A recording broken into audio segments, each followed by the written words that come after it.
So I played video games from the time I was 11 years old, and that's 39 years ago. Gosh, it's 40 years ago now. And I started, literally the first game I played was Pong. I went through the entire creation of video games as a kid. I just happened to be in that lucky generation. I was 10 years old when Star Wars came out. I was very fortunate in what I got exposed to, and I lived in a small town. And I just always loved the fantasy that could take me away from, kind of a boring place to grow up, really. Beautiful, but boring. And I loved all of that, but I never really saw a place for myself in it. I grew up at a time when it was really common for girls to be encouraged to go into very traditional roles, and I struggled with that because I wasn't really drawn to those roles. Much later, when I was educated and working, I was running the Canadian Cancer Society in Greater Vancouver region, and wanted to leave that role and test out my new MBA and see if there was a way to make money in Vancouver. I wasn't making very much money in the nonprofit sector. I loved it, but I needed to make more money. And so video games came to mind for me. I had always loved them, and I knew that there was quite an opportunity in Vancouver at that time because we had new platforms coming out, the DS and the PSP, which were much less expensive to build on than previously. So it was really a risk to go forward and do that, but a risk that any entrepreneur has to face. You have to have a degree of risk tolerance, and for whatever reason, I do.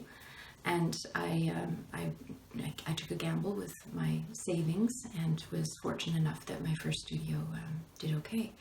So the things that would have held me back from that really were anything that would hold back any entrepreneur, being concerned about risk. I was a single mom at the time, worrying about my children.